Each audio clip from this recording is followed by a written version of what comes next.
नमस्कार. बालसाहित्यकार इंदिरा अत्रे वाचन कक्ष सादर करत आहे अभिवाचनातून अजोळचा प्रवास.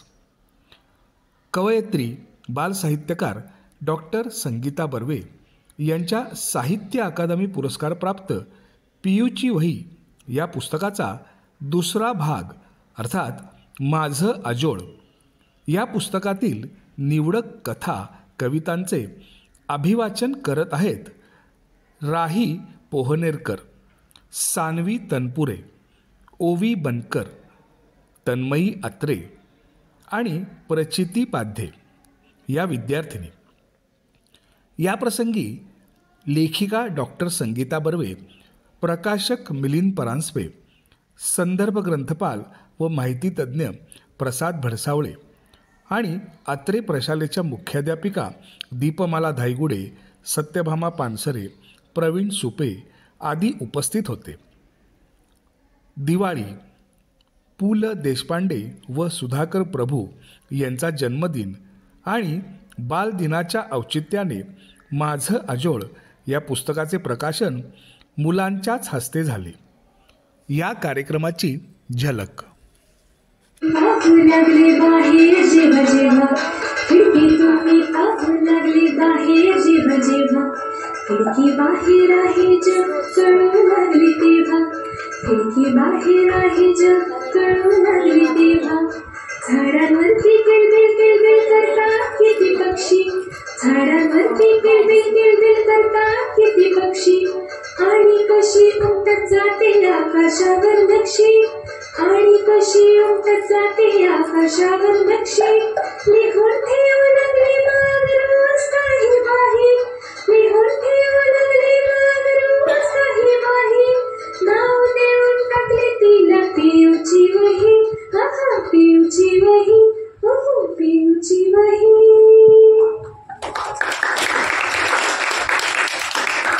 संगीता बर्वे यांची कन्या प्रांजली बर्वे यांनी हे गीत गायलेलं आहे. नमस्कार. आपली पिऊ निघाली बर का बेलापूरला आपल्या आजोळी आजी आजोबा मावशी यांना भेटायला. हा म्हणता एकटी प्रवास करून ती पोहोचली पण गावी. गावात पोहोचल्या पिऊला खूप काय कळलं आणि खूप गमती जमती घडल्या. गावी गेल्यापासून रोज काहीतरी घडतच होतं. पण एक दिवस पिऊ बाजारात गेली आणि काय घडलं तिकडे ऐकूया तर मग ओवीताई सादर करतेय बेलापूरचा बाजार.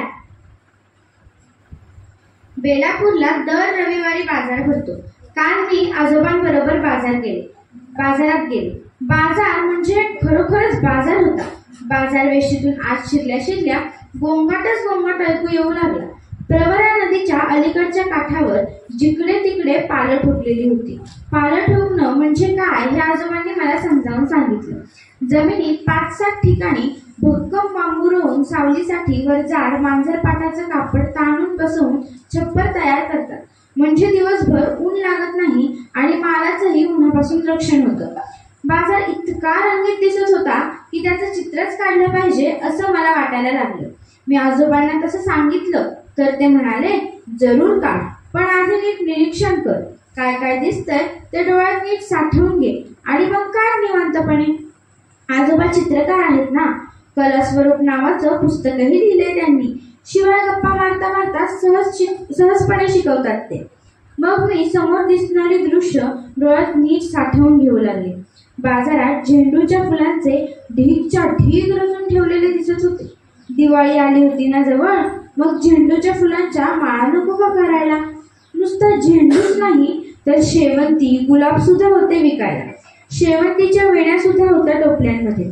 आजोबांनी माझ्यासाठी शेवंतीची वेणी विकत घेतली. मला म्हणाले, घाल.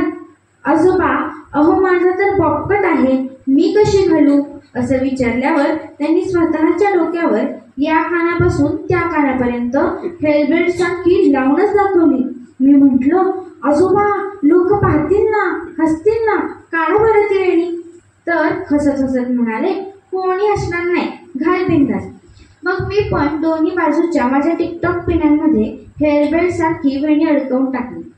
वेणी विकणाऱ्या बाईंनी माझ्यासमोर त्यांच्याकडचा रंगीत आरसा धरला. अगदी मजेशीर दिसत होते मी. सुगंधी वासाने तर मला खूप भारी वाटायला लागलं. बाजारातल्या शेतकरी बायकांनी मुलींनी देखील तशा वेण्या घातल्या होत्या. आजोबांचं बोट धरून मी बाजारातून हिंडत होते.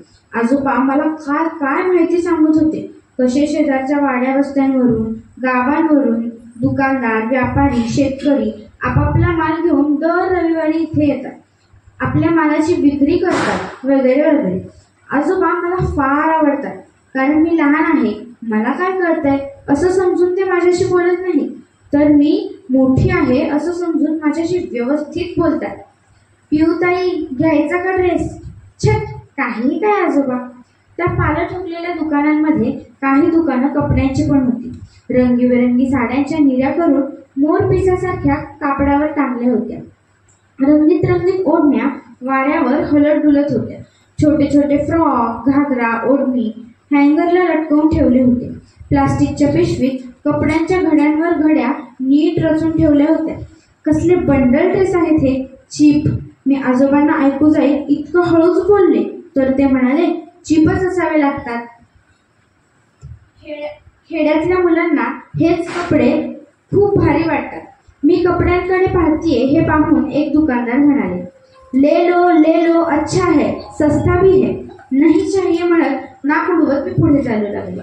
पुढच्या दुकानात एक बाई आपल्या छोट्या मुलासाठी टी शर्ट घेत होती. ती गरीब दिसत होती. मुलाला लाल टी शर्ट खूप आवडला होता. तोच घे म्हणून तो हट्ट करत होता. त्याची आई किमतीसाठी दुकानदाराबरोबर घासाघीस करत होती. शेवटी दुकानदाराने तो शर्ट त्या किमतीला देऊन टाकला.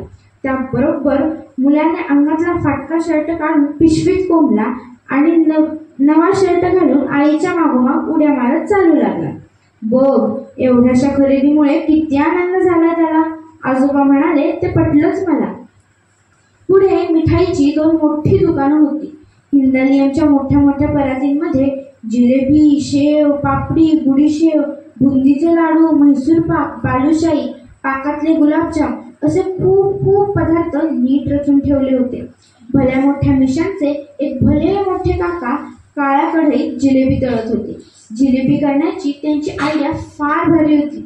रिकाम्या सॉसच्या बाटलीत त्यांनी जिलेबीचं पीठ भरलं होतं.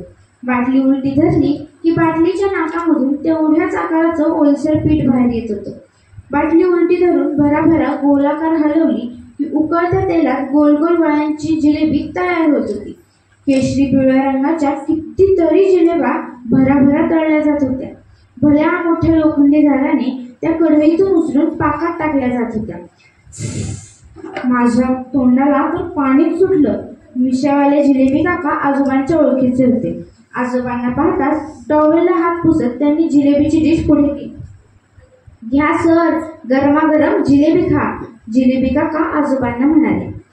आजोबांनी डिश हातात घेत इतक्या चटकन जिलेबी मटकावली की आजोबा, अहो तुमचा डायबिटीज, अशी आठवण करून देतात ते म्हणाले, डायबिटीज को मारो गोली, खाओ पिओ ऐश करो, सिर्फ आजी को मत बोलो क्या, असा फिल्म स्टाईल डायलॉग मारत आजोबांनी मलाही जिलेबी भरवली. ती रसरसी जिलेबी मी देखील मटकावून टाकली. आम्ही तिखट गरमागरम शेव सुद्धा खाल्ली. दोन्ही त्या पावशेर असं आजोबांनी सांगितल्याबरोबर जिलेबी काकांनी शेव आणि जिलेबीचं वजन करून कागदाच्या पुड्यात बांधून दिली. जिलेबी काकांचे पैसे देऊन आम्ही पुढे निघालो. पुढच्या रांगेत भाजीच भाजी, कितीतरी प्रकारच्या भाज्या होत्या. पालक, मेथी, चवळी, आंबाडी, शेपू, चुका, चाकवत, लाल माठ, हिरवा माठ, कोथिंबीर, अळू, मुळा, शेंगांचे सुद्धा किती प्रकार. गवारीच्या, वालीच्या, चवळीच्या, शेवग्याच्या, भुईमुगाच्या, शेंगा म्हणे. कसला मजेशीर शब्द वाटतो ना उच्चारायला. मला तर चिनीच वाटला हा शब्द, शेंगा. हा. शिवाय कोबी, फ्लॉवर, शिमला मिरची, गाजर, काकडी, बीट, काळी वांगी, हिरवी वांगी, भरताची वांगी, हिरव्या मिरच्या, लाल मिरच्या. भाज्यांच्या रांगेतून हिंडत आम्ही भरपूर भाजी घेतली. मग लागली मसाल्यांच्या पदार्थांची दुकानं. धने, जिरे, मोहरी, हिंग, हळदकुंड, खडे मीठ, तीळ, वाळलेल्या मिरच्या, ब्याडगी मिरची, दगडफूल, तमालपत्र, मिरे, लवंग, शहाजिरे, शिवाळ बिब्बे, शिकेकाई, रिठे, ब ब ब ब ब. आजोबांनी मला बऱ्याच पदार्थांची, भाज्यांची नावं सांगितली. मसाल्यांच्या पदार्थाच्या रांगेतून पुढे आलो तर सुकट, बोंबील मासे घेऊन बसलेले पुरुषनी बायका. एकाने तर टोपलीखाली कोंबड्या झाकून ठेवल्या होत्या. त्याने टोपली उचलली तेव्हा मला दिसलं की कोंबड्यांचे पाय बांधून ठेवले होते. बिचाऱ्या नुसत्या बारीक आवाजात ओरडत होत्या. त्या गर्दीत त्यांचा आवाज कोणालाही ऐकू येत नव्हता. माझ्या हातात 2 पिशव्या, आजोबांच्या हातात 2 पिशव्या, अशी भरपूर भाजी घेतली. माझे पाय दुखायला लागले. आजोबा घरी चला असं म्हटल्यावर ते म्हणाले, चला चला घरीच चाललोय आता आपण. बाजारपेठ ओलांडून आम्ही पेठेत आलो तर एका ट्रॅक्टरवाल्या काकांनी ट्रॅक्टर थांबवून आजोबांना हाक मारली. म्हणाले, सर बसा ट्रॅक्टरमध्ये, सोडतो घरापर्यंत. तो पण आजोबांच्या शाळेतला विद्यार्थी. मग काय, भाजीच्या पिशव्या व्यवस्थित ठेवून बसलो आम्ही ट्रॅक्टरमध्ये आणि आलो घरी. तरी आजी म्हणाली, किती उशीर. मला वाटलं शेतात भाज्या पिकवायला गेलाय की काय. रात्री झोपेत सुद्धा मला डोळ्यासमोर बाजारच दिसत होता. हे कांदे, हे बटाटे, हे कोबी, असलं काय काय ऐकू येत होतं.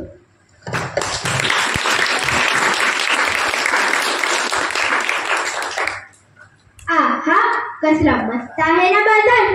याच बाजारात पिऊला एक आजीबाई भेटल्या. तरतरी ठसकेबार, अविरदार. म्हणजे कशा? अरे या बघा, अशा. इकडे इकडे जरा सांगीताईकडे बघा. ती सादर करतीये पियूची गावाकडची आजी. माझी गावाकडची आजी. रानामध्ये राब राब राबते माझी आजी. काळ्या काळ्या मातीमधून काढते ताजी भाजी. नऊवारीचा पदर घेते डोक्यावरती ओढून. मातीसारखंच कपाळ तिचं हिरवं झाले गोंधून. चूल फुंकून डोळ्यांच्याही झाल्यात अगदी खाचा. भेगा पडून पडून फुटल्यात पावलांच्याही टाचा. आजी म्हणते, जगण्याचा झालाय लई वांदा. बुक्की मारून दणक्यात फोडते एक अख्खा कांदा. आभाळाच्या देवाची केली म्हणते चाकरी. ठेच्यासोबत चवीनं ती खाते भाजी भाकरी. आजी माझी रानामधल्या झोपडीमध्ये राहते. कणसावाणी सुकली तरी हरणावाणी चालते. कधी मला भेटायला ती शहरामध्ये येते. गाठोड्यातून जोंधळ्याचा हुरडा काढून देते. कडा कडा बोट मोडून भ्रष्ट काढते माझी. बसमधून पुन्हा गावी एकटी जाते आजी. अशी माझी गावाकडची तिखट गोड आजी. अशी माझी गावाकडची तिखट गोड आजी. शहरामध्ये राहण्यासाठी होतच नाही राजी. अहो शहरामध्ये राहण्यासाठी होतच नाही राजी.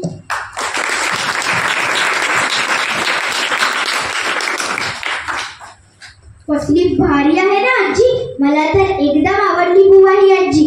आणि तुम्हाला? पियूच्या गावी आणखी काय काय भारी गोष्टी आहेत, काही विचारू नका. पण मला काय आवडलं माहितीये का? तिथली माकडं आणि त्यापेक्षा त्यांच्या मागे मागे फिरणारी ती छोटी छोटी मुलं. तर आपली प्रचितीताई सादर करतीये माकड आलं माकड. माकड आलं माकड. मी आणि मयुरी कॅरम खेळत होतो. सीमा मावशी तांदूळ निवडत होती. आजी बसल्या बसल्या पोचावर डुलक्या घेत होती. आजोबा वर्तमानपत्र वाचत होते. पण त्यांचं लक्ष आमच्या खेळाकडेच होतं. गेली का समटी? वारे काठ्या. अरे मयुरी, ती समटी घे आता. हा शाब्बास. आम्हा दोघींनाही काय काय सांगत कमेंट पास करत होते. तेवढ्यात बाहेरून मुलांचा गलका ऐकू आला. अंगणातल्या आंब्याच्या झाडाची फांदी जोरात हलली. धप्पदिशी काहीतरी पडल्याचा आवाज आला. माकड माकड, मॅडम माकड. त्याबरोबर आजीने खाडकन डोळे उघडले. मॅडम नाही माकड, बावळट पोरं. कुठे माकड? कधी पाहिलं नाही की काय? अशी बडबड करत ती ताडताड बाहेर गेली आणि डोळे बारीक करून कपाळावर आडवा हात ठेवून माकड कुठे दिसतंय ते शोधू लागली. हा दिसलं दिसलं, आपल्या झाडावर माकड बसलंय हो, असं तिने सांगताच खेळ तसाच सोडून आम्ही बाहेर धावलो. आंब्याच्या फांदीवर मोठा काळतोंडा बिबट्या बसला होता. त्याची लांबलचक शेपटी खालपर्यंत लोंबत होती. माकड माकड पोरं एका सुरात खेचाळत होती. खडे कशाला मारताय, बसू द्या की त्याला शांत. एक माकड झाडावर आणि 17 माकडं खाली. आजीची बडबड सुरूच होती. मुलांना आजीची बडबड फार आवडली. मग ती अजूनच ओरडायला लागली. आजोबा मात्र हॉलमध्ये एकटेच स्ट्रायकरने सोंगट्या इकडे तिकडे करत बसले होते. ते तेथूनच ओरडले, ए माकडांनो, तुम्ही खेळायला येताय का मी येऊ बाहेर? तुम्हीच या, असं आम्ही म्हटल्याबरोबर माकडा माकडा हो, तुझ्या शेपटीला शेरभर तूच, असं म्हणत उड्या मारत आजोबाच बाहेर आले. आला आणखीन एक माकड, आजी म्हणाली. त्यावर ते तिच्याकडे बघून नाक खाजवू लागले. आम्हाला हसूच आवडेना. कुठे आमच्याकडे टकामका बघत होता. अरे जरा शेंगा टाका त्याला, आजी म्हणाली. मी ताबडतोब भुईमुगाच्या शेंगांचं पातेलं बाहेर आणलं आणि मुठभर शेंगा त्याच्या दिशेने फेकल्या. ए चला चला आत चला, म्हणजे ते खाली उतरून शेंगा खाईल, आजोबा म्हणाले. आम्ही आत आलो आणि खिडकीतून पाहू लागलो. पोरंही मग बाहेरच्या गेटच्या भिंतीपाशी लपून पाहू लागली. इकडे तिकडे बघत माकडाने अंदाज घेतला आणि उडी मारून ते खाली अंगणात उतरलं. 2 पायांवर बसून भुईमुगाच्या शेंगा वेचून खाऊ लागला. आजोबांनी एक शेंग नेम धरून त्याच्याकडे फेकली, तर त्याने चक्क कॅच घेतल्यासारखी शेंग झेलली. हे पाहून आम्ही तर टाळ्याच वाजवल्या. आजोबा बेहद्द खुश होत म्हणाले, वा रे पठ्ठ्या, आमच्या इंडियन क्रिकेट टीम मध्येच घेतलं पाहिजे तुला, भारी खेळशील. आजोबा मुठी भरभरून शेंगा त्याच्या दिशेने फेकत राहिले. मग मात्र आजी म्हणाली, माकड चेष्टा पुऱ्या आता, पातेला रिकामं व्हायची वेळ आली. त्यावर आजोबा म्हणतात, कसे, आपण नेहमीच खातो, माकड कधी खाणार? त्यावर आजी म्हणाली, मग आता थोडी तोंडली टाका त्याला, थोडी वांगीही टाका, थोडी भेंडीही टाका, ही घ्या बुडी शेव, ती पण आवडेल त्याला. त्यावर आजोबांनी आमच्याकडे पाहत डोळे मिचकावले आणि ते हळूच म्हणाले, याला म्हणतात उचलली जीभ आणि लावली टाळ्याला. भुईमुगाच्या शेंगा खाऊन माकड उड्या मारत शेवग्याच्या झाडावर चढून बसलं. गल्लीतली पोरं आता तिकडच्या बाजूने पळाली. दिवसभर त्या माकडाने आणि गल्लीतल्या माकडांनी नुसता धुडगूस घातला. अर्थात त्यात मी आणि मयुरी पण होतो, शिवाय आजी आजोबा, सीमा मावशी सुद्धा. ससा तुतू आणि मेमे मात्र घाबरून लपून बसल्या होत्या जिन्यातल्या कोपऱ्यात.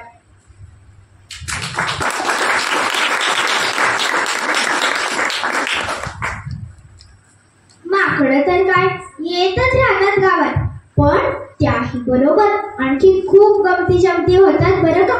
अशीच एक गंमत झालीये पिऊची. ती गंमत सादर करतेय तन्मयीताई. बंब, गडू आणि घंगाळ. बंब, गडू आणि घंगाळ. आजोबा म्हणाले, आज बंब पेटू. आजोबा मला शिकवा ना बंब पेटवायला. तर म्हणाले, अरे वा वा वा, बंब पेटवायला शिकायचंय, मग आधी लाकडं फोडायला शिकावं लागेल. ते बघ, कोपऱ्यात कुऱ्हाड आहे, तिथेच लाकडंही आहे, त्यातली एक लाकडी फळी घे आणि दाखव फोडून. मी ताबडतोब कुऱ्हाड हातात घेतली, लाकडी फळी जमिनीवर ठेवली आणि तिच्यावर घाव घातला. तर आजी तरा बाहेर आली आणि म्हणाली, अहो तिला काय सांगताय लाकडं फोडायला, कुठे अंगठ्यावर पायावर घावही बसला तर पंचायत. शहरातली मुलगी आहे ती, तिला कसं जमेल हे काम. हे ऐकल्यावर तर मी पेटूनच उठले. म्हटले, थांब, फोडूनच दाखवते ही फळी. म्हणून दात ओठ खाऊन ताणकन कुऱ्हाडीचा घाव फळीवर घातला, तर ती टाणकन विटीसारखी उडून बाजूला जाऊन पडली. माझी गंमत बघत पायरीवर बसलेले आजोबा ख्या ख्या हसत सुटले. म्हणाले, कर कर, एक घाव 2 तुकडे करूनच दाखव. एक कुठला, 25हून जास्त घाव घातले तेव्हा कुठे त्या पातळ फळीचे 2 तुकडे करता आले. तेवढ्याने मी फार घामाघूम होऊन गेले. बास, यापेक्षा जास्त लाकडं आपण नाही फोडू शकत. मी कुऱ्हाड जागच्या जागी ठेवून दिली. वाह, शाब्बास, मस्त काम केलंस. आजोबांनी मला शाब्बासकी दिली आणि फळाचे ते 2 तुकडे बंबाच्या तोंडात घातले.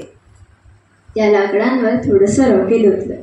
मग कोपऱ्यात ठेवलेल्या गोवरांमधली एक गोवरी घेऊन अर्धी मोडली. त्यावर रॉकेल ओतलं आणि काडेपेटीच्या काडीने गौरी पेटवून बंबात घातली. थोड्याच वेळात बंब धडा पेटला. 10 मिनिटात बंबाच्या तोटीतून गरमागरम पाणी छोट्या बादलीत पडू लागलं. बादलीतलं पाणी मी मोरीतल्या घंगाळात नेऊन ओतलं. चांगलं 4 बादल्या पाणी घंगाळात मावलं. कसलं ते कंगाळ, अगदी जड बंबाळ. घासून पुसून नख्ख केलेला तांब्याचा कंगाळ आणि तांब्याचा गडू. वा, भारी वाटलं आंघोळ करायला. शिवाय आजीने मला उठणं सुद्धा लावलं. रिठे शिकेकाई घालून उकळून कोमट केलेल्या पाण्याने माझे केस खसा धुतले. अंघोळ झाल्यावर तिच्या पदराने खसा पुसले.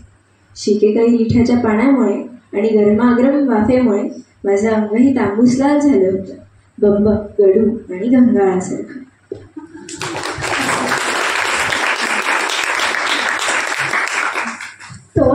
तर काय भारी होता हा बंब, गडू आणि गंगाळ. पियूच्या या घरी ससा आहे. कोणता? तर आहे एक ससा आहे एक. ससा. मीराही सादर करतीये तू मेमे आणि ससा. तू मेमे आणि ससा. आमच्या सीमा मावशीला मांजरी फार आवडतात. बेलापूरच्या घरात दरवेळी आम्ही आलो की वेगळ्या मांजरी असतात. सध्या 3 मांजरी आहेत. एक मांजर अगदी पांढरी शुभ्र आहे. तिचं नाव काय माहितीये? ससा. हे मांजरीचं नाव असू शकतं का? तर मला वाटलं म्हणून असं म्हणते सीमा मावशी. मला वाटलं की माझ्या मांजरीचं नाव ससा ठेवावं. Any objection? आम्ही म्हटलं नाही बुवा, नो ऑब्जेक्शन. आजी म्हणते तिला काही बोलायची सोय नाही. भाषेची पार ऐशी की तैशी करून टाकते ती. मग आजी जरा टोमणे मारायच्या उद्देशाने बोलायला लागते. म्हणते कशी, ए ससा, ये ग बाई इकडे. दूध हवंय का तुला? ससा कुठे गेली ग? बघ जरा.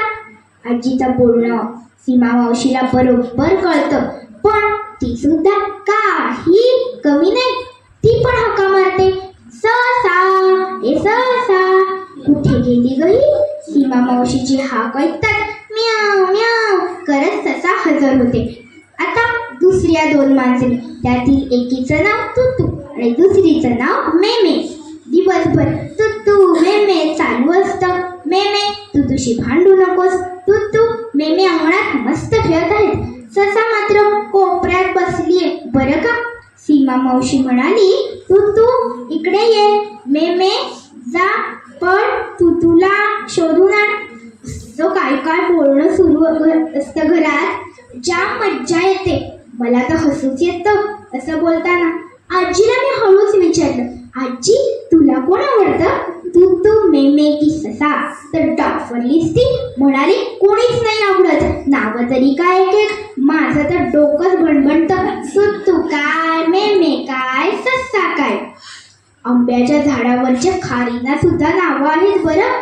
एकीचं श्यामळ, दुसरीचं कोमल. शिवाय ते डोंकावळे येतात अगदी जेवणाच्या वेळेला. त्यांची नावं काय? तर एकाचं राकेश आणि दुसऱ्याचं रमेश. मला तर ओळखूच येत नाही कोण राकेश आणि कोण रमेश. हिला मात्र लगेच कळतं. आधीच्या मांजरींची नावंही अशी. एक सुंदरी, दुसरी फिंदरी आणि तिसरी भिंगरी. सुंदरी का? तर सुंदर दिसते म्हणून. मिशा फेंदारलेल्या म्हणून ती फिंदरी. अन गावभर फिरते ती भिंगरी. शिवाय सकाळ संध्याकाळ दाराशी कुत्री उभी राहतात. त्यांना रोज पोळी भाकरी खायला घालायची. त्या पटक्या कुत्र्यांना सुद्धा नावं ठेवली तिने. गब्बर, कोको, चिमण, टिपू, चमन, गुड्या, रुस्तू. आता फक्त घरातल्या पाली, झुरळ, मुंग्यांचं बारसं व्हायचं राहिलंय. पॅडिस्ट आहे नसती. घरचं झाले थोडे आणि भ्याळ्याने धाडले घोडे. अशातला प्रकार. काल सशाचा पाय दुखावला. ती कालपासून लंगडते. बहुतेक बाहेरच्या लहान मुलांनी खेळता तिला दगड मारला असावा. सीमा मावशीने कॉम्बिफ्लामच्या गोळीची पुडी करून सशाच्या तोंडात कोंबली. आजी म्हणाली ग दुधात घालून दे गोळी. तर म्हणाली कडू लागल दूध तिला, म्हणून तसंच ठेवलंय तिने. सीमा मावशीने तिच्या पायाला बँडेज बांधण्याचा सुद्धा प्रयत्न केला, पण सशाने बांधूच दिला नाही. तरी सुद्धा सशाची काळजी घेतीये. एरवी ससा पायाशी खोटाळू लागला की एक पाय इकडे आणि ते एक पाय तिकडे करत आजी डान्स करू लागते. थिर थिर करत आजीचं थिरकणं सुरू असतं. आज ससा एकदम बरी झाली आणि उड्या मारू लागली. आजीचं थिरकणं पुन्हा सुरू झालंय.